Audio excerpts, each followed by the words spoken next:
name is Pastor Mark. It is good to see you today on our daily Lent Devotional video that we do each day, Monday through Friday, here on this YouTube channel. Really as an opportunity for us to learn about things that we need to let go of, learn about things that we need to lay down before the foot of the cross even. And if you have not joined us on these videos, these videos are meant to really just help us grow spiritually. They're meant to be of encouragement. They're just meant to help us, maybe teach us things that we can live our lives with, a new focus, a new way of really being able to turn our attention to God. What does the Bible say about letting go of things? All of this is something that we're covering in each one of these videos. Today, I'm coming from my office here. But I am excited about today's passage because it comes from the Psalms again. It comes from Psalm 139, verse 23 and 24. Let me pull up on the screen. It says, "Search me, O God, and know my heart. Try me and know my thoughts, and see if there be any grievous way in me, and lead me in the way everlasting." See, I love this passage and just the rawness of this passage, because sometimes, the tendency is to hide from God, or to really protect our hearts from God, like to protect our minds from God, and just say, I got this, God. I don't want you to kind of search what's going on in here, because, I'll be ashamed of those things, or I know I struggle with those things. I don't want you to really enter into those things. But the psalmist, says, no, search me, O God. I know my heart is deceitful above all things.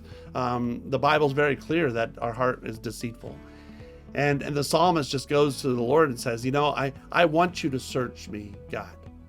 I want you to find out what's happening in here in my heart, what's happening in my mind, because I want you to help me deal with those things.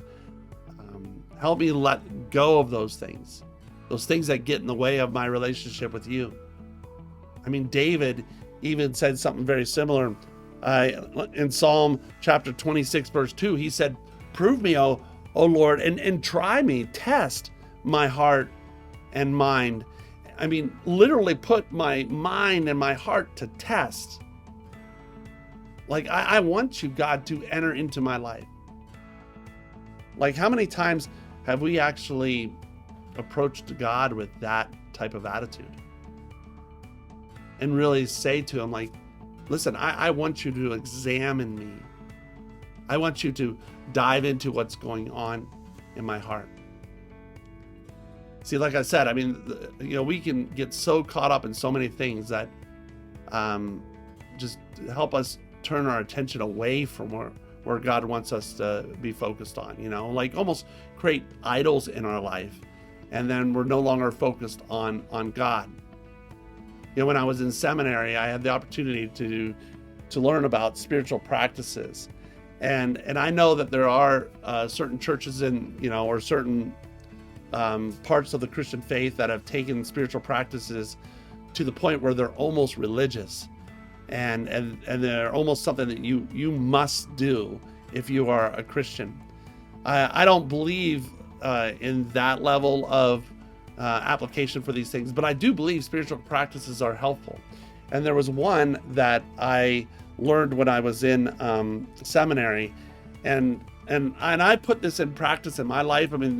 There was a time where I was doing it daily, and I must say that now I only try to do it maybe 2 or 3 times a week. But it is an opportunity for us to slow down, get away from the distractions of life, and allow God to examine what's happening in our hearts. And here's kind of the definition. I put it up on the screen here. It says, throughout the centuries, prayerfully, people have found direction for their lives through the practice of examine, also known as the examination of consciousness. The examine is a foundational aspect of the spiritual exercises of Saint Ignatius Loyola, who lived from 1491 to 1556. And Ignatius was concerned that missionaries in his society would know how to detect the movement of God in their lives. And he believed that discernment came out of the awareness of how God moved uniquely in each soul. And so his focus was, we need to slow down and ask certain questions of our lives to examine, what's happening in our heart, what's happening in our mind. Now, the original examen was written in Latin, and it has a lot of, like high church theological statements. You can look it up and see the original language. I always thought that was nice to learn in seminary and see those things. But we actually even talked about a more practical way to each one of the steps of examen. And it's kind of like 5 steps. And what are questions that we can ask ourselves in each one of those steps to kind of get a sense of what's happening in our hearts and what's happening in our minds. And so I kind of dug out those notes. And even though I don't like these videos to be necessarily a time of teaching, because I really want these videos to be a time of encouragement for each one of us during this season of Lent, I thought maybe it would be helpful just to kind of dig out these notes, put this up on the screen where maybe each one of us can learn to do this process on our own.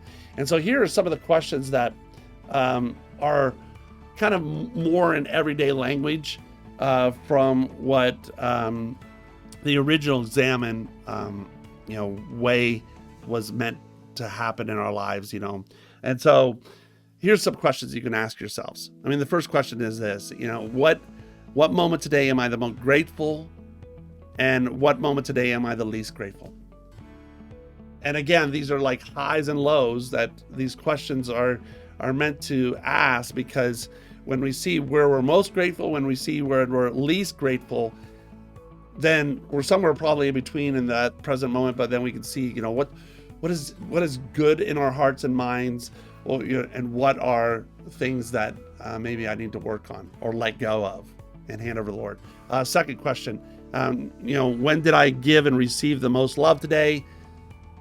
And then the low, when did I give and receive the least love today? Highs and lows, trying to figure out, where we are in loving others, where we are in loving our neighbors as ourselves, loving our enemies even. Third thing, what was the most life-giving part of my day? What was the most life-thwarting part of my day? Where did I feel like I was living for the Lord today the most, or where was today I was struggling? And maybe, it was really a struggle to get through. 2 more questions. When today did I have the deepest sense of connection with God, others, and myself? When did today I have the least sense of connection? There we're examining, where our relationship is, where our connection with others is. And then the last question, where was I aware of the living out of the fruit of the Spirit? Where was there an absence of the fruit of the Spirit? When did I live by the Spirit? And when did I definitely live against what the Spirit was asking me to live? And I believe both those things probably happened in our lives today. There was times where we were sensitive to the way God wanted us to live, and there was times where I was just frustrated and angry, and I lived by that frustration and anger. See, this process of going through this examine process on a regular basis, and I would encourage you to even use these questions, like at least the practical questions. If you wanted to look online and see the more kind of Latin version, or the more it was the way it was originally written, you can do that. But these questions, I think, help us be able to examine what's happening in our hearts. And when we examine what's happening in our hearts, when we examine what's happening in our minds, then we can learn about the things that we truly know we need to get rid of or let go of, and maybe even repent of. And then we can truly see maybe some of the things that are good that are happening in here that we just need to celebrate and rejoice and do more of.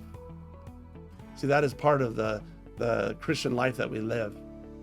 There's a lot of things that are happening inside of our hearts and our minds that maybe we don't stop to reflect upon because we don't go through this process and like answer these questions honestly. Probably if you sat down and just meditated on these questions, and I'm not saying write them down really quickly, but just meditate on them, you can probably do that in 10 minutes. But we don't necessarily even do that sometimes. Sometimes we get our lives so busy where we're going from one thing to the next, and and we're not even really stopping to think about what's happening in here. We're just on autopilot, and then in the process we're just cluttering our lives with more and more, and we just then get so distracted away from God that we have no connection with him. And then we have no focus on Easter, and then we have no focus on the life that we're meant to live. And the psalmist says, oh no, God, I don't want to live that way. I want you to search me, oh Lord, search my hearts. What would that look like if we actually live that out today? That's my encouragement for you. That's been my encouragement really since the beginning of these videos. I mean, each day we touch upon something that I think is helpful for our Christian walk, not just up to Easter, but beyond Easter. And so I pray that these have been some encouraging times together, and I'll be praying for you as you live out your Christian walk, that this Easter season will be a meaningful one, that you will really sense the presence of God in your life this Easter.